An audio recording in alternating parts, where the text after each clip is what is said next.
The chapel stood at the edge of the Duke's land, half made of stone and half made of hope. Wooden beams reached up into the pale sky like the ribs of some great fallen beast. Ropes hung down from the scaffolding, still swaying in the morning breeze. The smell of wet mortar filled the air, mixed with the sharper scent of cut oak and the coal smoke drifting from the workmen's small fire. Birds called from the hedgerow, and somewhere a hammer struck slow, steady blows against a chisel. Vivienne stood at the low stone wall and watched the men climb.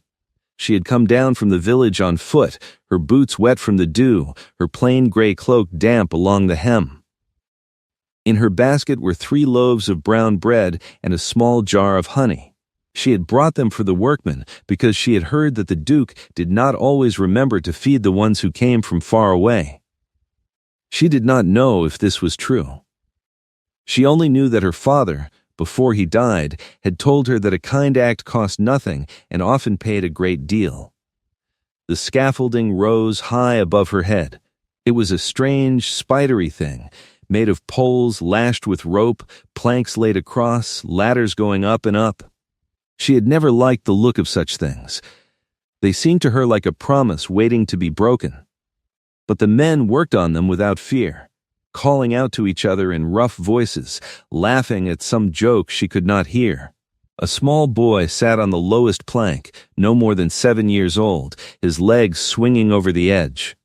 He held a tin cup in one hand and a piece of bread in the other. His hair was the color of wheat straw. His feet were bare and dirty.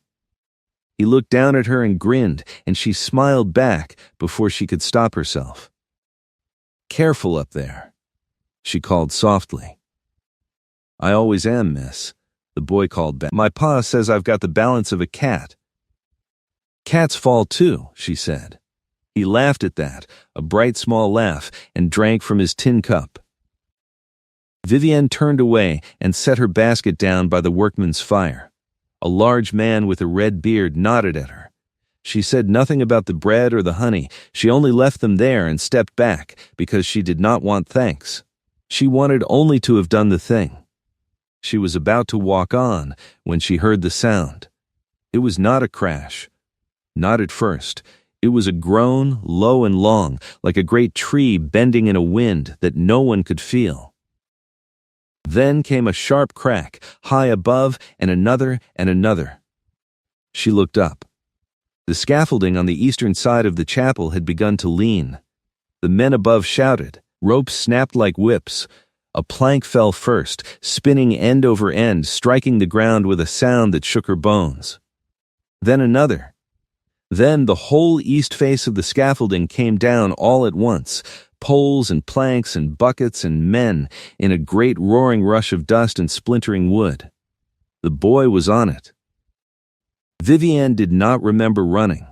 She did not remember dropping her cloak. She only remembered the taste of dust in her mouth, sharp and dry, and the feeling of her heart striking her ribs like a fist. The workmen were shouting. Some were running away from the pile. Some were running toward it. The red-bearded man was pulling at a beam that pinned another man's leg. Dust hung in the air so thick that the sun was only a pale coin above them. She could hear someone weeping. She could hear a horse screaming somewhere far off. She could smell blood and torn wood and the sour tang of fear. "The boy," she said. Her voice sounded strange to her, small and steady at once. There was a boy. No one heard her. She said it again, louder. There was a boy on the lowest plank. The red-bearded man looked up, his face gray with dust. His eyes went wide. "Tam," he said. "Oh, God." Tam, he tried to move, but his hands were full of the other man's coat, and the other man was bleeding badly, and he could not let go. Vivienne saw all of this in one heartbeat. She saw it, and she made her choice. She stepped into the rubble. The wood was still shifting. She could feel it under her boots, small movements, like the surface of a pond when a fish moves below. The smell of sap was everywhere, green and bitter. A nail scraped along her sleeve and tore the cloth. She did not stop. "Tam," she called. "Tam, can you hear me?" For a long moment there was only the sound of men shouting behind her and the creak of settling wood. Then, from somewhere deep inside the pile, she heard it. A small, thin sound. A cough. She dropped to her knees. The plank in front of her was as thick as her arm. She could not lift it. She looked for a way under, a way around. She saw a gap where two beams had fallen against each other and made a small dark triangle. She put her face to it. "Tam," she said, "I am here. Are you hurt?" "My leg," came the small voice. "Miss, my leg is stuck. I am coming," she said. "Do not move. Do you hear me? Do not move at all." She crawled. The gap was narrow. Her shoulders scraped against the wood on either side. Splinters caught in her hair. She could smell the boy now, sweat and dust, and something faintly of milk, the way small children smell even when they are dirty. She reached out her hand and felt his fingers close around hers. They were very cold. "Good boy," she whispered. "Good boy. Hold on to me." Behind her, the wood groaned again. A shower of dust fell onto her back. She did not look up. She could not have moved backward now even if she had wanted to. There was only forward. She wormed her way to him. He was pinned by a single beam across his ankle. His face was streaked with tears, cutting clean tracks through the dust. He was not crying now. He was watching her with the terrible calm of a child who has decided to be brave. "Can you push it?" he whispered. She tried. The beam did not move. She braced her back against the wood above her and pushed with her legs. Something in her shoulder tore. She felt the hot, sharp bite of it, and she pushed anyway. The beam shifted the width of a finger. "Again," she said.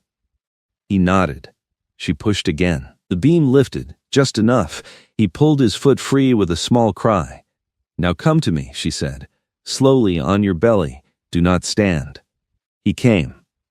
She took his weight against her chest and began to back out of the gap the way she had come. The world above them was groaning, the whole pile settling, shifting, and she thought for one terrible moment that it would come down on them both. She thought of her mother, dead these 6 years. She thought of her father, dead these 2. She thought, quite calmly, that she was not ready to see them yet. Then a great hand closed around her ankle. She almost screamed. But the hand was warm and steady, and a voice above the pile called down through the wood, "I have her." "Pull. Lads, steady now." Steady, the hand drew her out. Slowly, slowly, an inch at a time, so that the boy would not be jarred, so that the wood above them would not shift. Light came into the gap, dim at first, then brighter. She felt the cold air on her face. She felt hands lifting the boy from her arms. She heard him cry out for his father, and she heard a man's rough voice cry back, half sob and half prayer. Then she was out. She was lying on the wet ground, and the sky was above her, pale and endless, and she could not seem to catch her breath. Her shoulder burned. Her mouth tasted of blood. A face bent over her, blocking out the sky. It was not the red-bearded man. It was a face she had never seen before. Dark hair, cut close. A jaw that had not been shaved that morning. Eyes the color of a river in winter, gray and moving. He was not handsome the way the young men at the village fair were handsome. He was something else. He took up space. Even lying on her back, she could feel that he took up space. "Are you hurt?" he asked. His voice was low and even, as though the world had not just fallen apart around them. "My shoulder," she said. "I do not think it is broken. I think I have pulled something. Can you sit up?" "I do not know." He put one arm behind her back and lifted her carefully. His coat smelled of rain and horse and wood smoke and something underneath that she could not name, something clean and sharp like the air after a storm. She sat. The world tilted. She closed her eyes and it steadied. "The boy," she said. "The boy is alive," the man said, "because of you." She opened her eyes. She looked at him. She saw dust in his dark hair and a small cut on his temple that had already begun to bleed. She saw that his hands were shaking, though his voice was not. "Who are you?" she asked. He did not answer at once. He looked at her for a long moment, and she had the odd feeling that he was memorizing her face, the way a man memorizes a road he means to travel again. "I am the Duke of Ashenmere," he said at last. "This is my chapel." Or it was. "And you have just saved the life of my stonemason's son." She said nothing. There was nothing to say. She had never spoken to a duke before.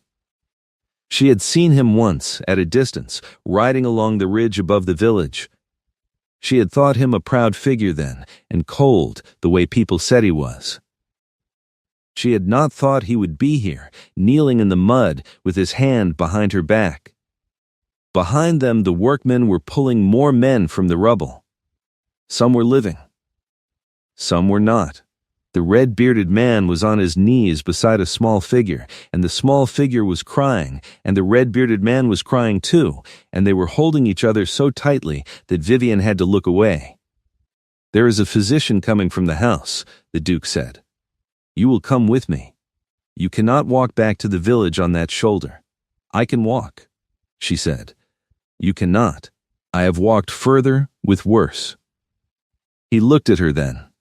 Really looked, and she saw something move behind his winter eyes, something that was not quite a smile, but was near one. "I do not doubt it," he said, "but today you will not. Today you will let me be of use." She did not know how to argue with that. So she did not. He lifted her. She was not a small woman, and she braced herself for the awkward moment when he would falter, when he would have to shift her weight.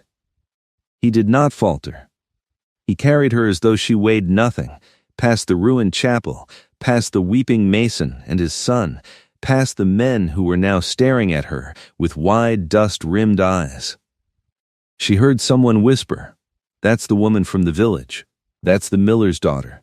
She heard someone else say, "She went in for the boy. She went in alone." She closed her eyes. The Duke smelled of rain. His heart, against her ear, was steady and slow. She thought, "This is a strange day. This is the strangest day of my life." The house at Ashenmere was a great gray pile of stone at the top of a long drive lined with limes. She had seen it from the ridge, but never from close.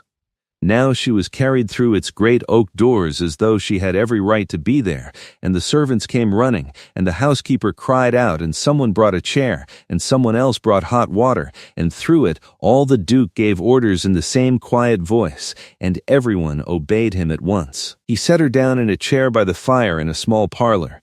A fire had been laid but not yet lit. A young footman knelt at once and struck the flint. The smell of tinder and burning bark filled the room. The Duke stood a moment looking down at her, and then he turned to the housekeeper and said, "Mrs. Pell, this is Miss." He stopped. He looked at Vivienne. "Ainsley," she said. "Vivienne Ainsley, Miss Ainsley," he said. "She is to have anything she requires. When the physician comes, he sees her before he sees me."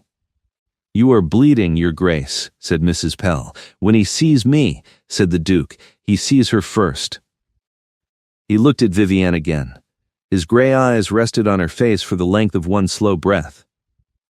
"I will return," he said. Rest, then he was gone, and the room was full of women moving softly, and Vivienne closed her eyes and let them work. She did not sleep. She lay in the chair and listened to the fire and the whispering of the servants and the far-off sounds of the house. She thought of the boy Tam. She thought of the red-bearded mason. She thought of the moment when the beam had lifted the width of a finger, and how her shoulder had torn, and how the pain had felt almost like a friend, because it had meant she was still strong enough to push. She thought of the Duke's face. She did not want to, but she did. The physician came. He was a small round man who smelled of tobacco and wintergreen. He felt her shoulder with gentle fingers and pronounced it not broken, only badly wrenched. He bound it up with clean linen. He gave her something bitter to drink. He asked her in a kindly way if she had family who should be told. "My aunt," she said, "in the village. She keeps the mill now, since my father died. Someone should tell her I am here, or she will worry." "That is already done, miss," said Mrs. Pell from the doorway. "His Grace sent a boy on horseback an hour ago." Vivienne blinked. An hour ago. She had not thought so much time had passed. "An hour? You have been asleep, miss, only a little while. The draught the physician gave you." She had not known she had slept. She sat up slowly. The room was different now. The curtains had been drawn against the afternoon. The fire had built itself up to a strong, steady blaze. A small table had been set beside her, with bread and broth and a cup of watered wine. Someone had draped a fine wool shawl over her shoulders. It was the color of moss, and softer than anything she had ever touched. "Where is the Duke?" she asked. She did not know why she asked it first. "With the mason and his boy," said Mrs. Pell. "He has been with them since he brought you in. Would not let the physician touch him until the boy's leg was set and his own father made comfortable." Vivienne looked at the fire. "Is the boy well?" "He will keep the leg, miss. It is a clean break. The physician says he will run again by the harvest." "Good," Vivienne whispered. "That is good." Mrs. Pell hesitated in the doorway. She was a woman of perhaps 50 years, with iron gray hair pinned tightly under a white cap. Her face was not soft. But her eyes, when they rested on Vivienne, were not hard either. "Miss Ainsley," she said, "forgive me, but I have been in this house 40 years, and I have never seen His Grace carry a woman through those doors. Not one. Not ever." Vivienne did not know what to say to that, so she said nothing. Mrs. Pell nodded as though she had expected no answer, and went out. Vivienne stayed by the fire until the sky beyond the curtains had turned the color of iron. She ate a little of the bread. She drank a little of the wine. Her shoulder ached in a deep, steady way that was almost peaceful. She thought about going home, and she thought about how she would have to explain all of this to her aunt, and she thought that her aunt would not understand any of it, because Vivienne herself did not understand any of it. The door opened. He came in without knocking. He had changed his coat. There was still dust in his hair, but the cut on his temple had been cleaned and closed with a small strip of plaster. He carried a candle, though the fire gave enough light. He set the candle on the mantel and stood for a moment with his back to her, looking into the flames. "How is your shoulder?" he asked. "Better. The physician says you must not use it for a fortnight.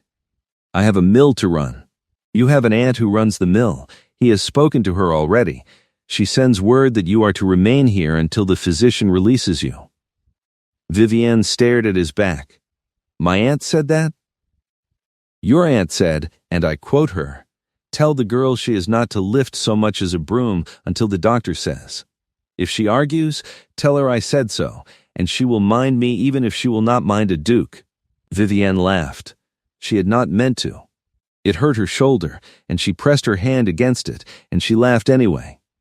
"That does sound like her," she said. He turned. He was smiling. Not a broad smile, not the smile of a man who smiled often, but a small, quiet, lifting at the corner of his mouth, as though he had found something he had not expected to find. "I am glad to hear it," he said. "It saves me the trouble of arguing with you. You could have argued and lost. I could. I do not enjoy losing. Nor do I." He looked at her for a long moment. The fire crackled. Somewhere in the house a clock chimed the hour, 6 clear notes. She could smell the beeswax of the candle he had brought, and the faint tang of the ointment on his temple, and the smoke from the fire, and under all of it, still that clean, sharp scent of him that she could not name. "Miss Ainsley," he said, "I owe you a debt I cannot pay. You owe me nothing, Your Grace. The boy is my mason's only son. His mother died bringing him into the world. That man has nothing but that child. If Tam had died today, I would have lost not only a boy I have known since he was born, but the last thread that keeps his father tied to the living world. You did not know any of that. You went in anyway. So do not tell me I owe you nothing." She could not look at him. She looked at the fire. "Anyone would have gone in," she said. "No," he said quietly. "They would not." The silence in the room was very deep. She listened to it. It was not empty. It was full of things that were not being said. "I did not know you had a chapel being built," she said at last, because she had to say something. "It was to be a memorial," he said. "For my sister. She died 3 winters ago. I have been trying to build the thing ever since, and it has not gone well. Perhaps I am not meant to build it. Perhaps she would have preferred a garden. I am sorry. So am I." He came away from the fire. He sat down in the chair opposite hers. He did not sit the way she had expected a duke to sit. He sat like a tired man, leaning forward, his elbows on his knees, his hands loosely clasped. "May I ask you something?" he said. "You may. Why did you come to the chapel this morning?" She hesitated. It seemed a foolish reason now, but she could not think of a lie, and she did not want to try. "I brought bread," she said, "and honey. For the men. My father used to say that men who work on scaffolding all day should have something sweet at midday. So I brought some. I do this often. I did not know you were there. I did not know anyone would notice." The Duke looked at her. "I did not know," he said slowly, "that anyone had been bringing bread to my workmen. They do not tell you every small thing, Your Grace." "Evidently not." He was quiet a moment. Then he said, in a voice she could barely hear, "Thank you." She wanted to say it was nothing. She did not, because he had already told her it was not nothing, and she did not think he was a man who liked to be argued with about the same thing twice. She stayed at Ashenmere for 6 days. She had not meant to stay 6 days. She had meant to leave the next morning. But the next morning, she could not lift her arm to dress her hair, and Mrs. Pell would not hear of her leaving in such a state, and the physician came again and said her shoulder would tear worse if she rode a horse or walked the 3 miles to the village, and so she stayed. She was given a room that was too grand for her, a bed with hangings of blue silk, a window that looked out over the garden, a washstand of white porcelain with pink roses painted on the basin. She felt like a child playing at being a lady. She was afraid to touch anything. But she could not sit still. She had never in her life sat still, not for a whole day. On the second morning, when Mrs. Pell brought her breakfast, she asked if she might come down to the kitchen. "The kitchen, miss? I cannot bear to lie about. Please, I can peel with one hand. I can stir. I can sit at a table and shell peas. Only let me be useful, or I will lose my mind." Mrs. Pell studied her. Then, very slowly, she smiled. It was not a large smile, but it was there. "Come along then, miss." So Vivienne went down to the kitchen, and she shelled peas with one hand, and she talked to the cook, whose name was Mrs. Bream, and she learned the names of the 2 kitchen maids and the boy who turned the spit, and by the second afternoon she knew where the salt was kept and how the great range was banked at night, and she felt more herself than she had felt since the moment the scaffolding fell. The Duke did not come to the kitchen. She did not expect him to. But on the 3rd evening, when she went back up to her too grand room, she found on the small table by the window a book. It was a battered green book, well worn, with a ribbon in it marking a page. She opened it. It was a book of poems. The ribbon marked a poem about a garden in autumn. In the margin, in a firm, dark hand, someone had written, long ago, for Isolde, from her brother.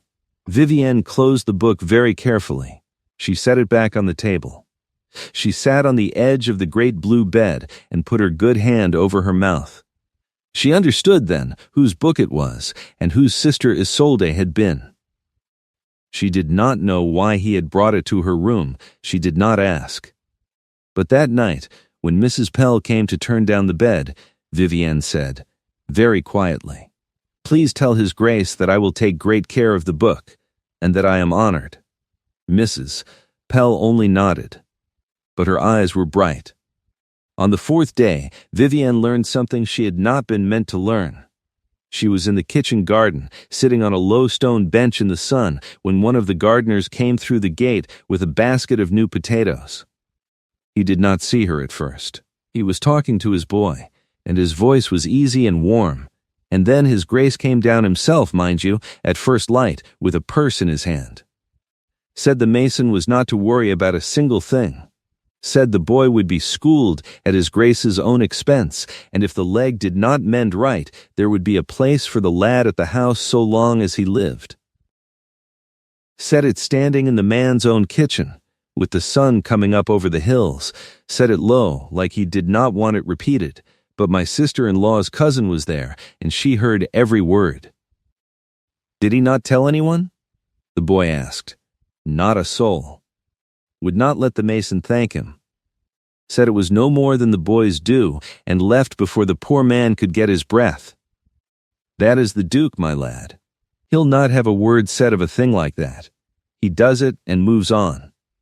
Now come, these potatoes will not scrub themselves. They went past her without seeing her. She sat very still on the bench, her good hand tight around the folds of her borrowed shawl. The sun was warm on her face. A bee was working the lavender by her feet. She could smell the crushed mint where she had brushed against it as she sat down. She thought about the way the Duke had sat forward in his chair the first night, like a tired man. She thought about how he had said, "I would have lost not only a boy I have known since he was born, but the last thread that keeps his father tied to the living world." She thought about how she had assumed, when he had said it, that he was speaking generally of the household. She saw now that he had not been. He had known the mason's story because he had been there when it happened. He had been there when the boy was born and the mother died. He was the sort of man who knew such things and did not speak of them. She sat in the sun a long time. That evening, he came to the small parlor where she had been the first day.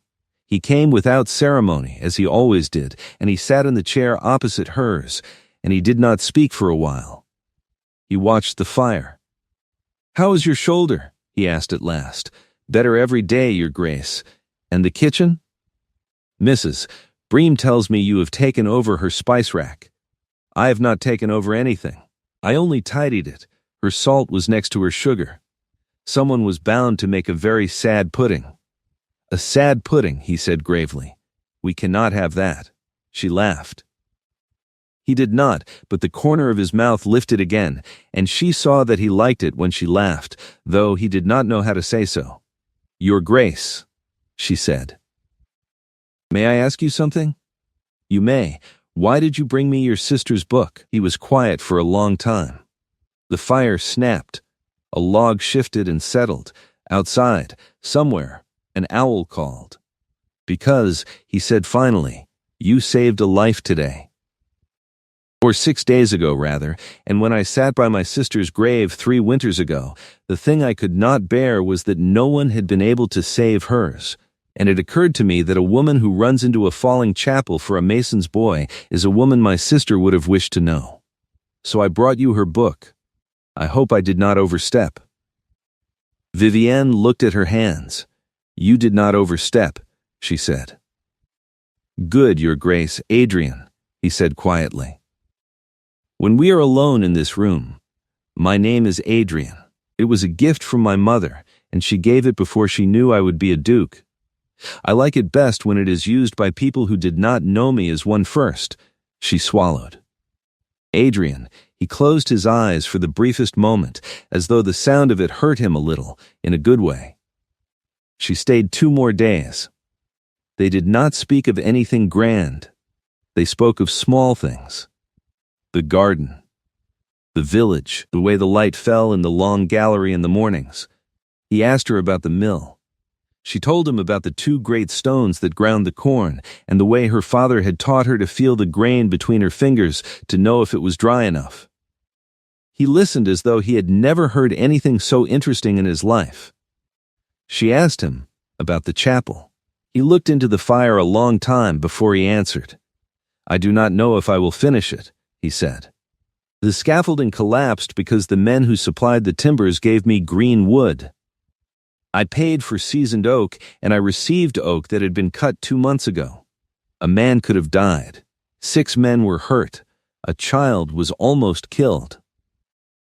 I have dismissed the contractor, and I will see him prosecuted. But I have been asking myself, these last days, whether I am building the wrong thing, whether Isolde would have wanted a chapel at all."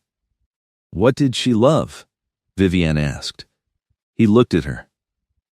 "Roses," he said. "She loved roses, and bees, and music. And her horse, an ill-tempered gray mare named Muster, who is still in my stables and will bite anyone who comes near her but me." Then perhaps, Vivienne said carefully, she would have wanted a garden, with roses, and a hive or 2, and a bench where you could sit and listen to the bees and think of her. He said nothing. He did not look at her. But she saw the muscle in his jaw work once, and she looked away to give him his moment. "A garden," he said finally. His voice was very rough. "Yes. I think you may be right." On the 7th morning, she went home. He did not come to see her off.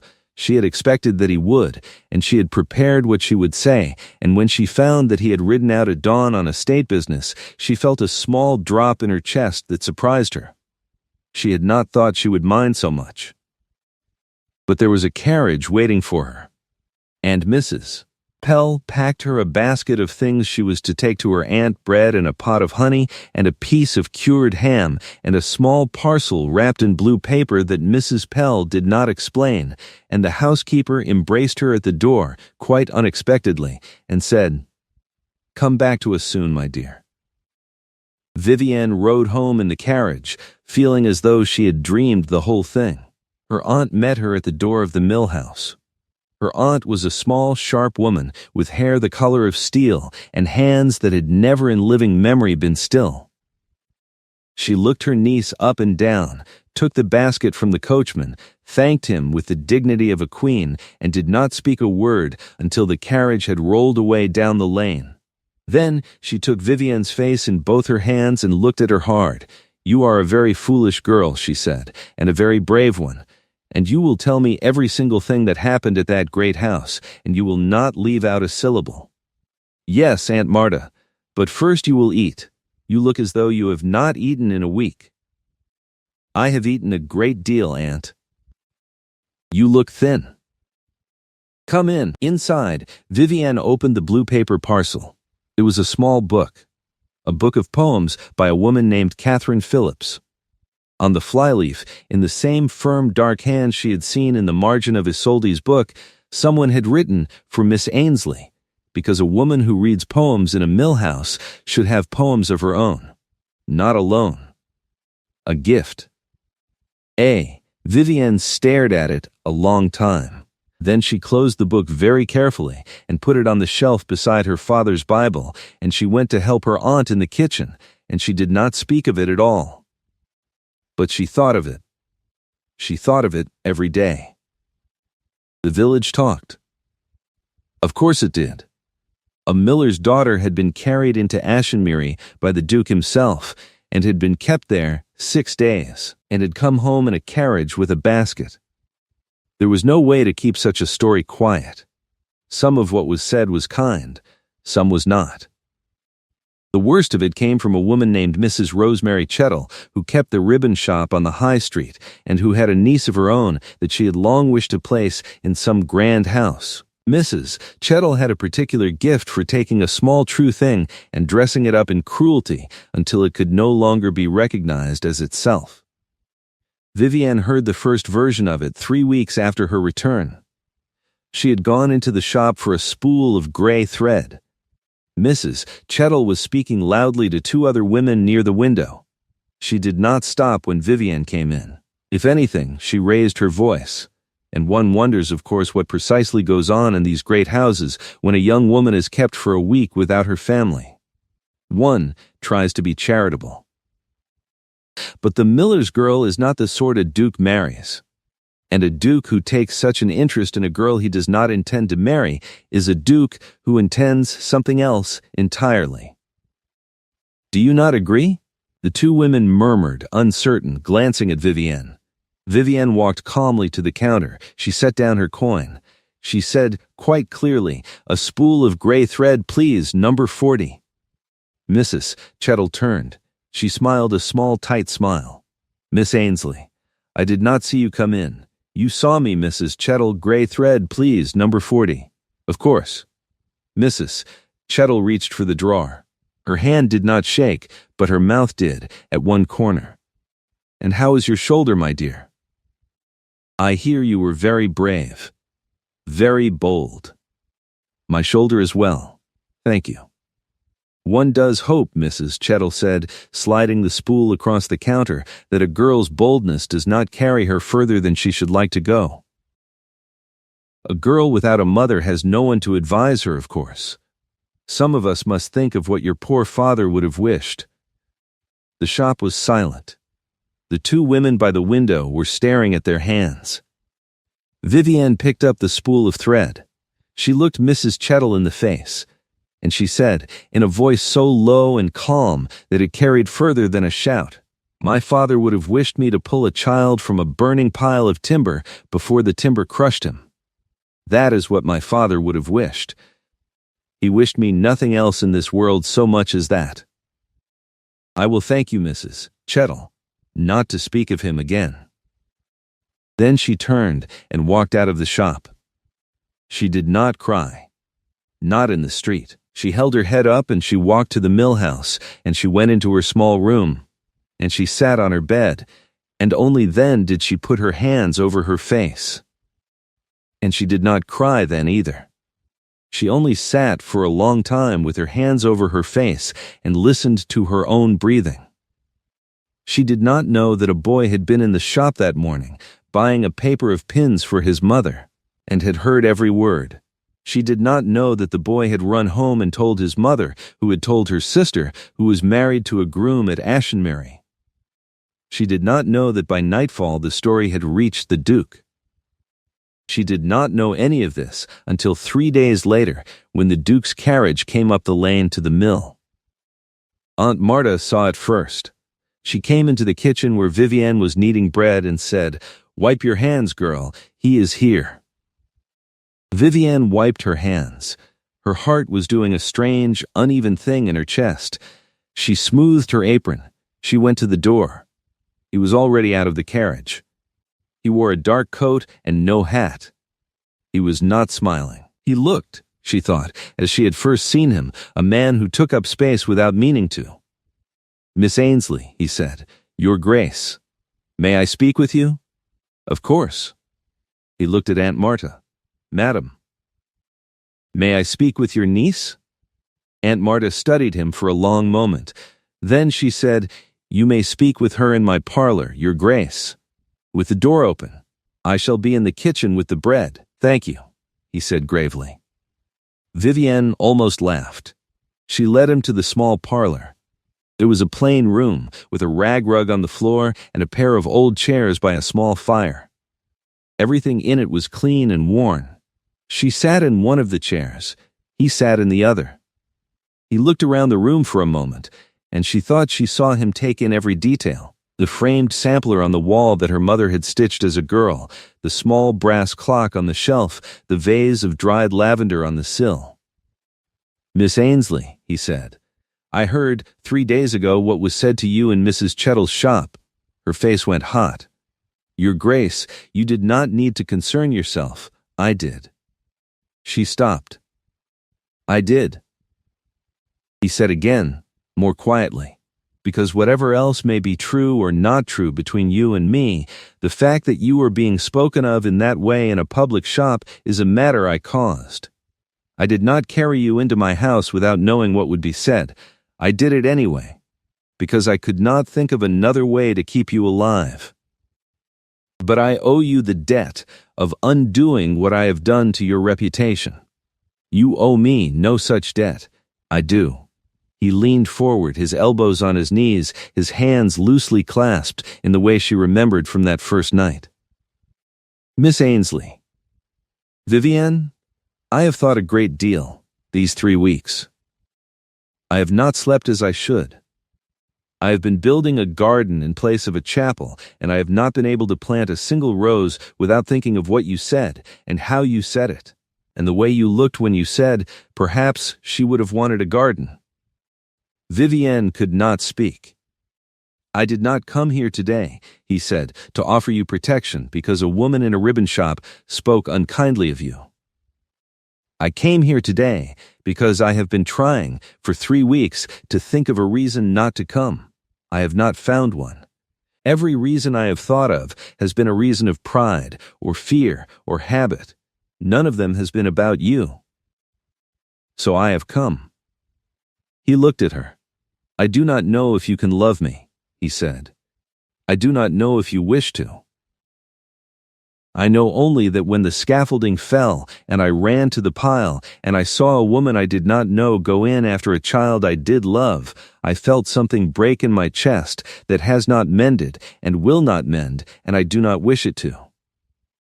I have come to ask you, Vivienne Ainsley, if you would consent to be my wife. Not because I owe you anything. Not because of what the village says. Because I have looked at every corner of my life, and I cannot find one that is not made better by the thought of you standing in it." The room was very still.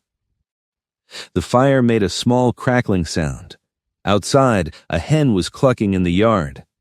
Vivienne could smell the bread rising in the kitchen, and the fresh wood of the small table by the window, and the faint sweetness of the dried lavender on the sill. Time had stretched itself out. She could feel each breath she took as though it were a separate thing. She looked at his hands. They were shaking, very slightly. He was trying to keep them still, and he could not. "Your Grace," she said. "Adrian," he said. "Adrian," she wet her lips. "You have not asked me if I can afford to say yes." He blinked. "I do not understand. If I say yes, I will lose my aunt. She will not come to that house. She will not step foot in it. She has said so many times of grand houses in general. She thinks they eat girls like me alive. If I say yes, I must find a way to see her every week, or I will not say yes at all. And I will keep bringing bread to your workmen, because I have done it since I was 10 years old, and I will not stop because I am a duchess. And I will not stop shelling peas in your kitchen, because Mrs. Bream and I have an understanding, and she has agreed to teach me to make her cherry preserve, and I mean to learn. If you can accept all of that, then you may ask me again, because I would not have you ask a woman you did not know." He looked at her a long moment. Then he said, very quietly, "Vivienne Ainsley, miller's daughter, bread bringer, pea sheller, apprentice to my cook. Will you marry me?" She could not speak. She nodded. And then, because that seemed a poor answer for so large a question, she whispered yes. He closed his eyes. He did not embrace her. He did not fall to his knees. He simply sat forward in his chair and reached out his hand, and she put her hand into his, and they sat like that in her aunt's small parlor, with the door open and the bread rising in the kitchen, for a long, slow moment while the world put itself back together around them. When at last he lifted her hand and kissed the back of it, very gently. Just once, she felt the faint scratch of his unshaven jaw and the warmth of his mouth and the small, quick tremble in his hand that he was still trying to hide. "Your aunt," he said quietly, "will not lose you. I promise it. Every week. Twice a week if she likes. She will like. Then it is done." They were married in the autumn, at the small parish church, not at Ashenmere. Vivienne had asked for it, and he had understood without her having to explain. She wore a dress that Aunt Marta had made her, of pale gray wool, with a sprig of rosemary at her breast. The whole village came. Even Mrs. Chettle came, standing at the very back of the church, her face pinched and small. The Duke did not look at her. He did not need to. At the wedding breakfast, held in the yard of the mill house because the mill house parlor could not hold them all, the mason came, with his son Tam holding his hand. Tam had a limp, but he was walking. He had grown 2 inches since the summer. He came up to Vivienne with a small nosegay of wild roses that he had picked himself, and he held it out to her without a word, and she knelt down in her gray dress in the mud of the mill yard and put her arms around him, and neither of them said anything for a long moment, and everyone standing near looked away to give them the privacy that only a public place can grant. The Duke stood a little way off, watching. When Vivienne rose and turned, he was there. He offered her his arm. She took it. They walked among their guests together. She introduced him to her aunt's oldest friend, a shepherd named Old Perrin, who had known her since she was born. She introduced him to the baker, and to the smith, and to the girl who had once shared her lessons at the village school.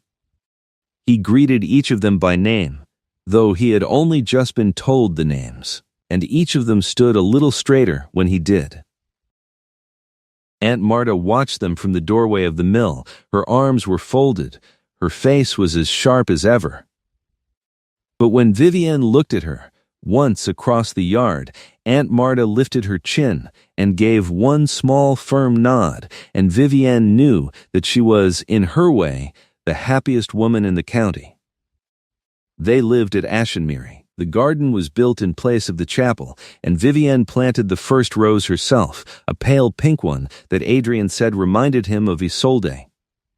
She planted it deep in the good black earth, and she pressed the soil around its roots with her bare hands, and she sat back on her heels and looked up at her husband. And he looked down at her, and neither of them spoke for a long moment, because there was no need. The hives came in the spring. The bees did not sting her. Adrian said this proved she was a witch, and she said it proved she stood very still, and he laughed, and it was the first time she had heard him laugh outright, a real laugh, not the small, quiet lifting of the mouth she had learned to love. She looked at him then and thought, this is what he was before, this is what she took from him when she died. And I did not give it back to him. He gave it back to himself. I only stood still enough for him to remember it. Aunt Marta came to the great house every Wednesday and every Saturday. She never softened toward the great house itself. She thought it too big and too draughty and too full of servants who had nothing to do. But she came, and she sat in the small parlor that Vivienne had made her own, and she drank her tea, and she told Vivienne all the news of the village. And she taught the housekeeper, Mrs. Pell, how to make a proper bread pudding, which Mrs. Pell had not known she could not make until Aunt Marta showed her. Tam came too, often. He was schooled by the village master at Adrian's expense, and he was a bright boy, quick with his numbers, and he was to be apprenticed to the estate steward when he was old enough. He grew tall. His limp faded until it was only a small hitch in his walk when he was tired. He called Vivienne my lady for the first 6 months, and then, one afternoon, quite by accident, called her Miss Vivienne and blushed a deep red, and she laughed and told him she preferred it. She saw Mrs. Chettle once more in the village, a year after the wedding. Mrs. Chettle curtsied to her. It was a very deep curtsy, the kind reserved for royalty. Vivienne inclined her head politely and walked on.